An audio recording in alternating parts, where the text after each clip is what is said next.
I think we're live, gentlemen. Hey, everybody. Welcome to the Daily Objective. And today is a very special episode because today is Thanksgiving. Now, if you're not American, Thanksgiving is I consider a real American holiday. And I know Canada has their own little knockoff Walmart version of Thanksgiving, but let's be honest. And I mean no disrespect to Walmart. I think associating Walmart with Canada is making them sound too capitalist and virtuous. I'm not here to bash Canada, but I mean, I'm going to propose that what it is that Thanksgiving represents is a celebration of abundance. It's the type of mentality that led the Americans, that led the, I guess the Continentals, the types of people that would leave everything they know, go to a new empty continent. Well, not empty, but you get my drift. Unestablished continent, establish some things and fend off the rule of the Brits. Say thanks, but no thanks to the British. That's right. Meanwhile, Canada, let's just say they're still technically part of England, I think. They're part of the Commonwealth, and they officially, through diplomatic agreement, gained independence from the Queen in 1982. So I think if Thanksgiving is a celebration of abundance, if Thanksgiving is about looking at this uninhabitable earth and making it habitable, treating this earth like you would any uncooperative adversary until it serves your needs, then I would say Thanksgiving is an American holiday. And I want to share with you a moment because today is a Jonathan Hoenig episode. I'm going to pull a Hoenig and bring in a visual aid. This just arrived in the mail recently. I went back, tracked it down on Amazon. There's another American company. Even if it had been founded elsewhere in the world, we would still call it as American as a company can get because of its essence. And this was something I came across when I was 10 years old in 1997. Back when Rite Aid Pharmacy, another American company, had a rotating circular rotating comic book rack, and I used to love it. The glossy new comic books, and if I had like $1.50 or whatever it costed, $2.50, I got to buy one. I wasn't that much into the superheroes. I was into the funny stuff, right? And this right here, the moment I saw this, the Verminator 2, Judgment Night, get it? Pinky and the Brain. That's Pinky right there. Pinky and the Brain were a couple of lab rats.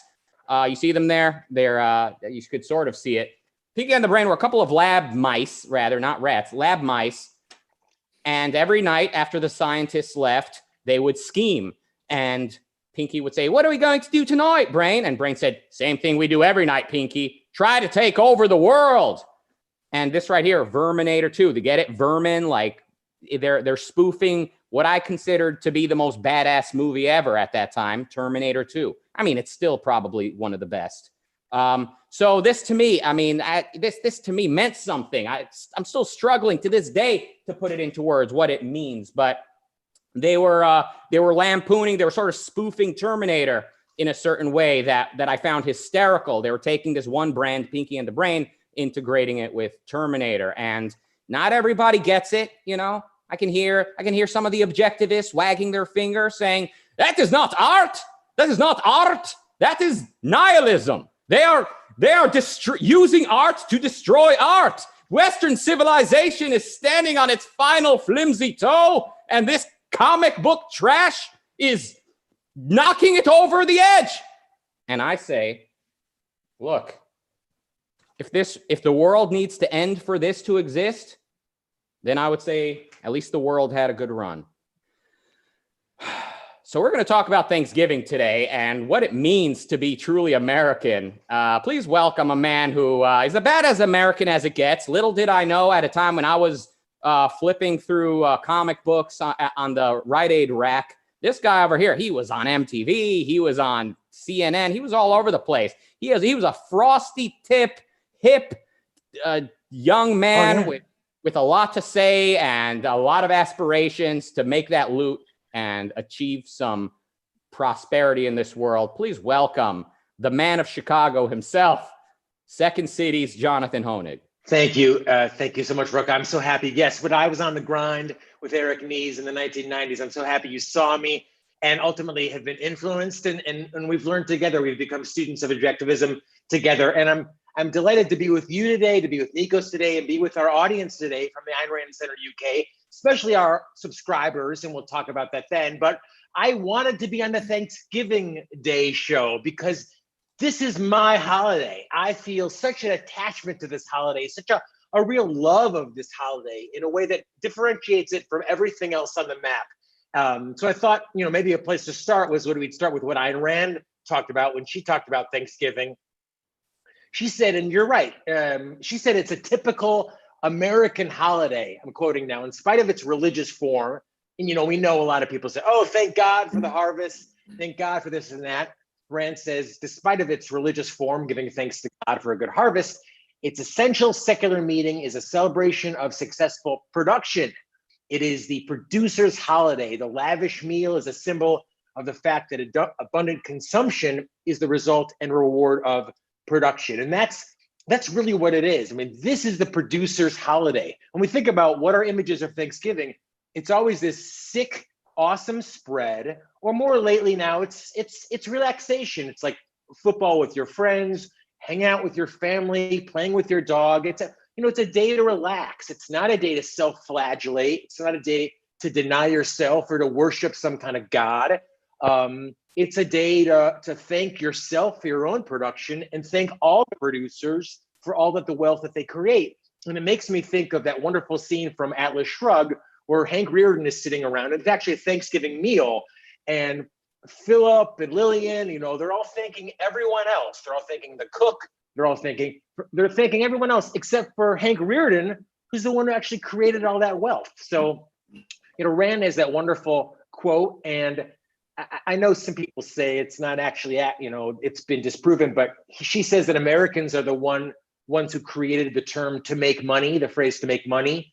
People say, oh, well, I think Rand really, whether or not it's actually accurate, I think she actually understands that idea. Like Americans understood that, Rucka, as you said, we had to come to this continent, and we can talk about the American Indian experience, all that, but like this continent was completely wild.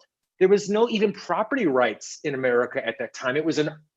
And they had to tame the continent, and they established what ultimately they established political freedom, and that unleashed the dynamic, the innovative brain of every American citizen since, and that's what's created all this wealth. Everything from the Zoom, created by an immigrant, to America. I mean, do you think Zoom could be created in Saudi Arabia today? So thank you to all those producers on every scope, in every context, to make production possible and to make wealth possible. So there's a lot more to talk about that, but I want to also, I know we have another guest to bring in as well. Let me welcome him. Now, this is a guy, by the way, an individual of, let's say, Native American descent, however you would just label him. The best thing he can hope for on this earth, that what he needs, capitalism, reason, liberty. So obviously there were atrocities in history towards them and towards many people. Today, I would offer the best thing everybody should strive for is the principles that the founding fathers discovered and developed, as well as Ayn Rand's, let's say, sharpening of them. And speaking of sharpening great philosophy from the past, we have a man, basically a blast from the past. This is a guy, he's from Greece itself. He's like basically Zeus. He might have been born in the same hospital as Aristotle. We don't exactly know for sure. He might actually be the direct descendant. Not that that matters, because most important things are not inherited. They have to be developed. He is a student and a teacher. He is a thinker. He's from Greece. And, the Greeks taught us the importance of philosophy, or they taught us what philosophy is and why it matters. Today, us Americans, Jonathan, we get to teach Nikos what Thanksgiving is all about. Please welcome Nikos Sotirakopoulos. Thank you. Yeah, so for years, all I knew about Thanksgiving was whatever I saw on that Friends episode where Joey eats the turkey and it's this contest. But actually, I find very interesting the question of who you are thankful to. And it first occurred to me, obviously, it's the usual thing, your parents, all the stuff. Yeah, that's an act of justice. But it first occurred to me when I finished my first book some years ago, and I had to write the acknowledgements. And I included something that many people found weird, and it was thank my employers. Because here I was an immigrant from Greece, and I managed to do a PhD only because I could do all these part-time jobs. By the way, thank God I was living in a quote neoliberal country that allowed 0-hour contracts, which is something that, if you know something about the left, they hate them. Supposedly they're exploitative, but it's the only reason why I could do my PhD. So what I wrote in the acknowledgement is that this book would never happen if it weren't for my random employers in all the so-called city jobs that I have, but I'm so thankful to all of them. So I think it's an act of justice today to feel very thankful, obviously, for my university. I say bad things about the academia, but I mean, the mere fact that they have someone like me with my opinions already makes the special place.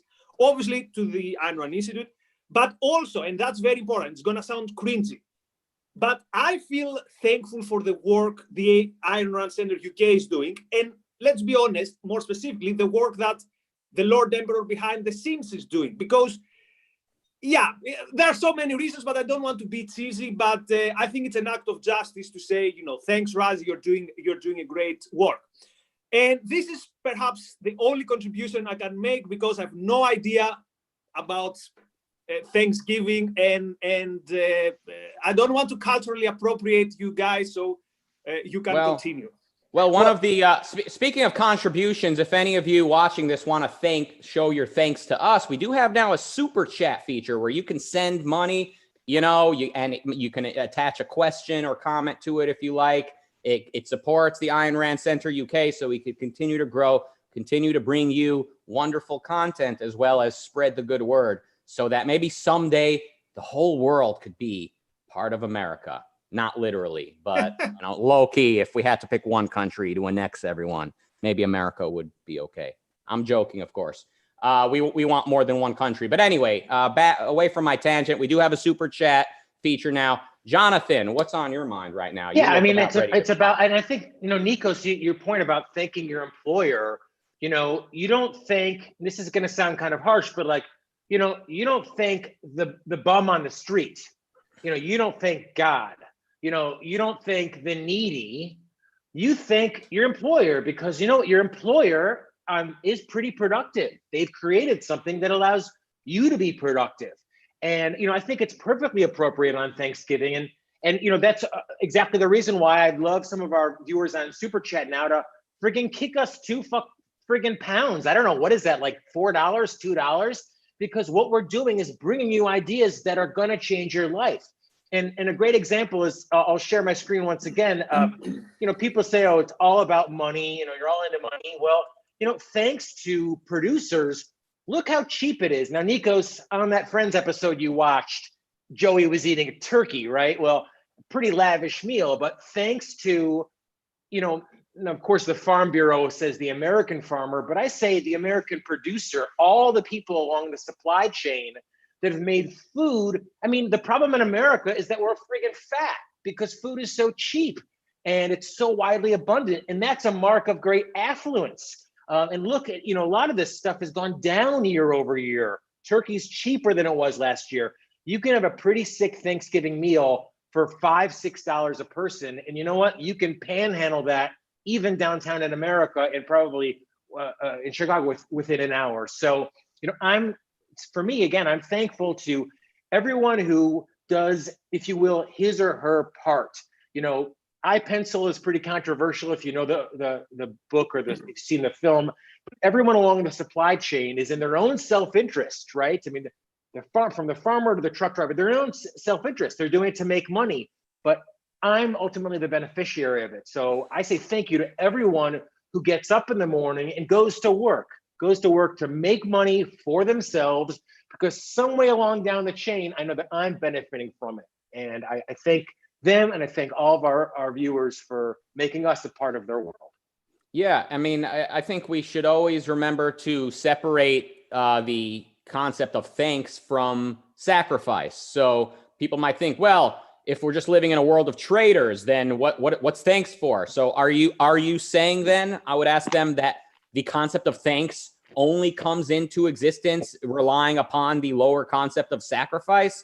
Right. I don't think Right. so. I think, well, one instance where thanking someone is the just thing to do is when they benevolently give you, let's say, charity or a favor.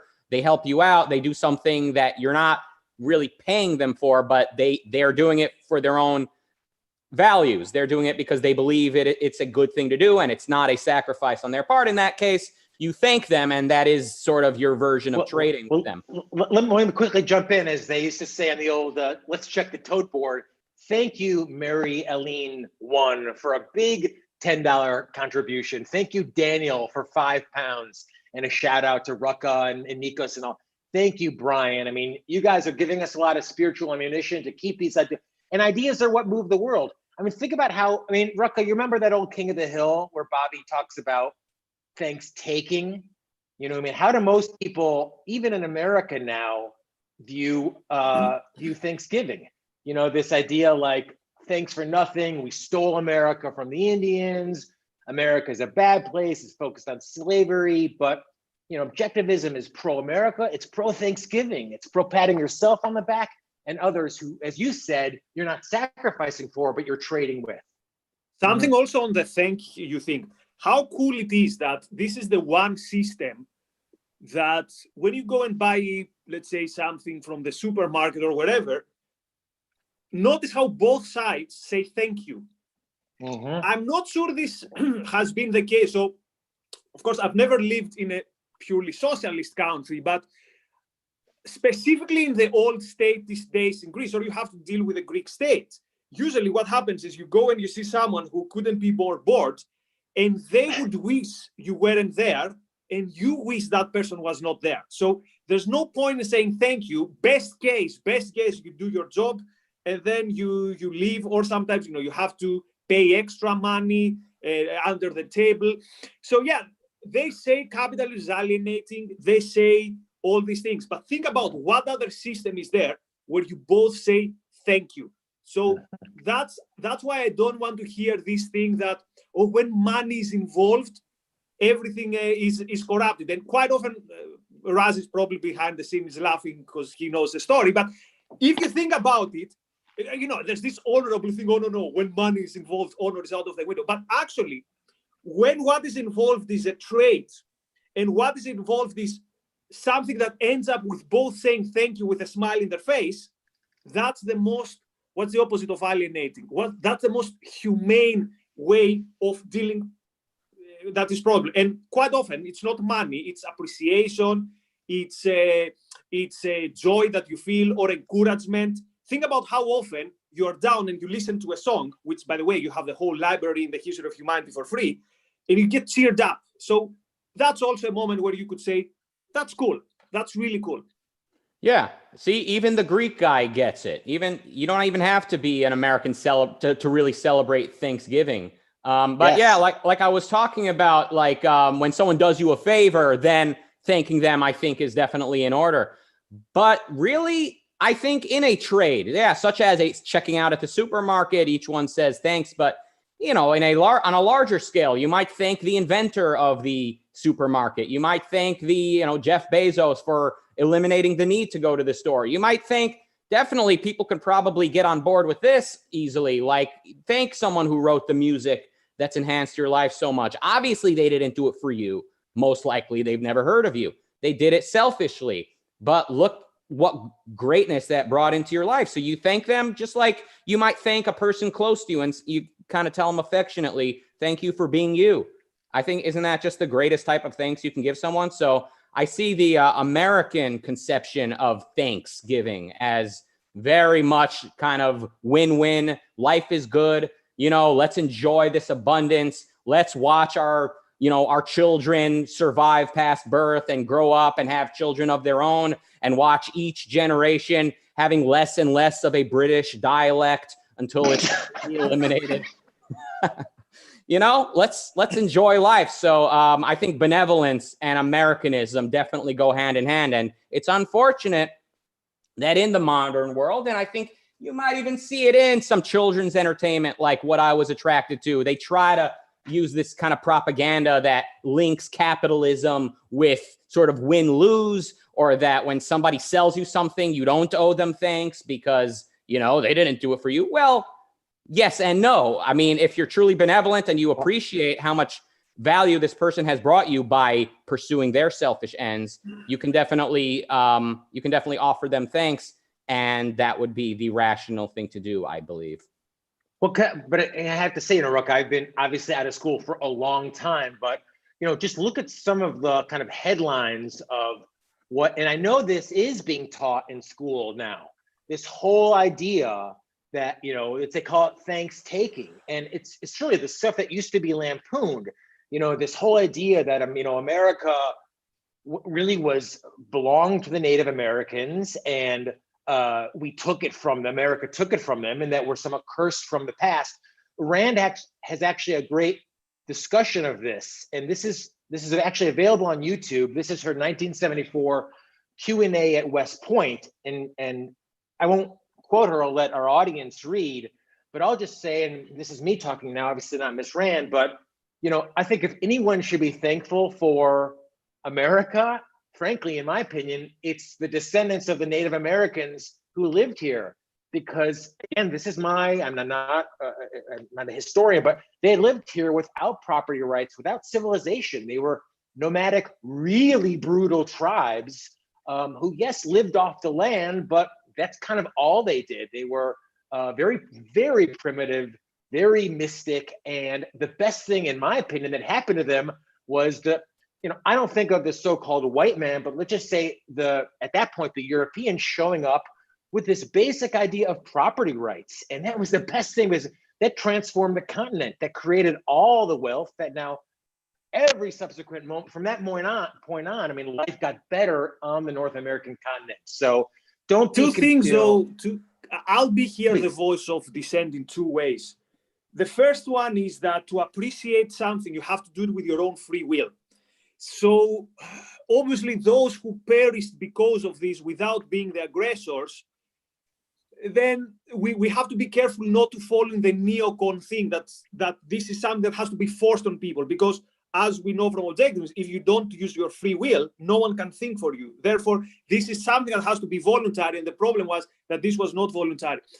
But also, notice how always when it comes to something celebrating America, and that's not a dissent to you, that's a dissent to the culture, we always go back to these things. Notice that this doesn't happen for any other culture. It doesn't happen, for example, that in days we celebrate diversity or whatever, we say, oh, but what about 1453, where Constantinople was taken, and there was the imperialism of, that never comes up.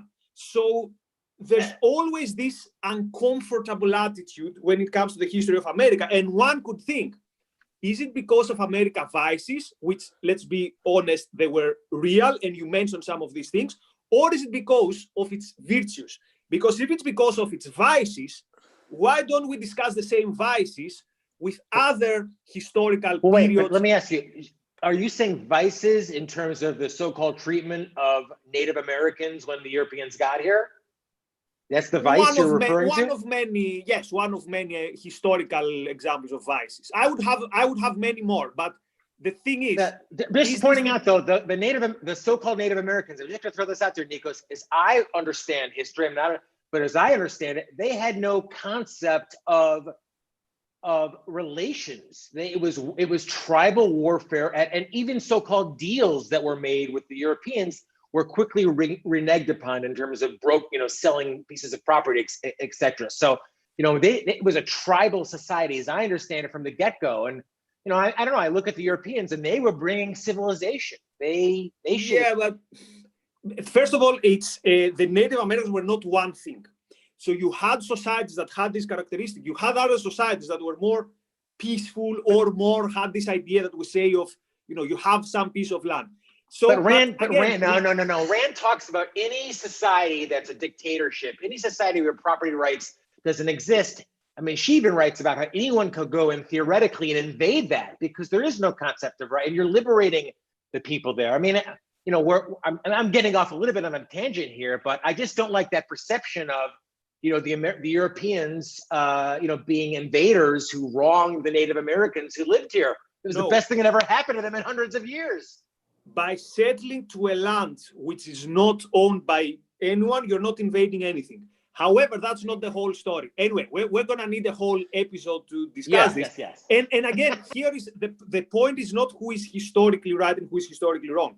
The point here is that even if you take my view or your view, the fact remains that we never have this discussion about other countries or other cultures, which shows that there's something special with America. And this is why I have the suspicion, which is also shared by many other objectivists, that America is mostly attacked for its virtues rather for its vices. But that's another discussion.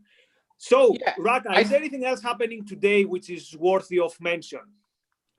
Turkey, I think football, that's a Thanksgiving thing, right? A parade, which obviously is probably canceled, and some great deals at the store, which is probably closed for COVID. So, you know, enjoy your time with people. I've had Thanksgivings in my life when I was maybe in a new city, or I was, you know, at a time in my life where I didn't have too many close friends or family. Like I spent Thanksgiving doing what I love most, which was producing, editing videos, doing stuff like that. And it brings a smile to my face to this day. Of course, in those early days of developing my skill, I found that I enjoyed drinking beer while doing that. And I'm proud to say that I've eliminated that aspect of my ritual. But I mean, if there's anything happening in the objectivist universe or in the universe of ARC UK, okay, then probably the Lord Emperor we got The Selfish Lovers premiering in 3 hours or so with Nikos Nicopolis and Gloria Alvarez.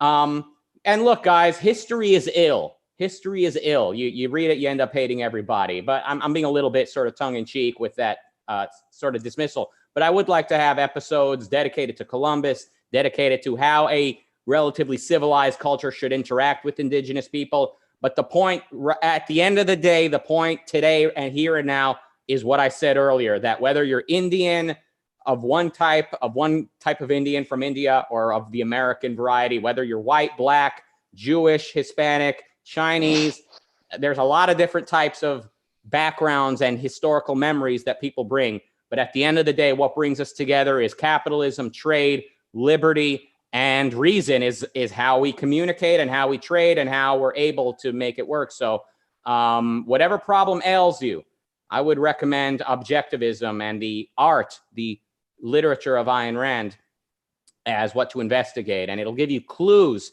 on how to avoid the types of conflicts that some of our various ancestors may have had for sometimes very senseless reasons. And yes, we do have The Selfish Lovers premiering in 3 hours. Can't wait to hear the Master Chad and the Lady Liberty of Latin America finally get down to business. I'm ready to learn. I want some hints. I want some clues. And we're looking forward to that right here on the Ayn Rand Center UK YouTube channel. And also, Nikos is opening up an OnlyFans account in conjunction with the Selfish Lovers, which I just think is great. So congratulations, Nikos. No, truly, I mean, I know here's the thing. People are going to take this seriously, and they're going to spend like 25 minutes in OnlyFans trying to find me. And because it's going to be a futile endeavor, if you want to support our work for the time being, just do super chats or become members of ARC UK, so we don't have to go to other platforms like the one that Jonathan just mentioned. So that's probably it. Gentlemen, I don't want again to culturally appropriate the celebration. You do the outro. Happy Thanksgiving, and long live the United States of the non-British colonies of America. And I'll just say, you know, let's export Thanksgiving around the world, especially to the UK. Thank you to everyone who gets up and works for a living. Today's the day to celebrate yourself, your effort, and everyone around you who makes your life better because of their productive effort. Ayn Rand talked about it as the producer's holiday. We're trying to produce here for you at the Ayn Rand Center UK. So kick us a couple of shekels, euros, pounds, yen, we'll take dollars as well at the Iron Center UK Super Chat, or even better, become a member, because there's secret private interaction that we have with you as well. So we'll see you next time, and have a great holiday. And thank you, gentlemen, once again. I like how the Greek currency wasn't even mentioned, because it's probably worth so little. Well, if you Americans had any view of what's happening outside of the world, you'd know we're in the euro, unfortunately. Oh, yeah. All right, Breaking don't send news. drachma, but be here in 3 hours. Yes, drachma. I'm so glad that you remember drachma. By the way, now it's I now sold it short. I remember it. Good. Okay. I'm kidding, my friend. I'm kidding. We'll see you here for Selfish Lovers in just a few hours. Bye, everyone.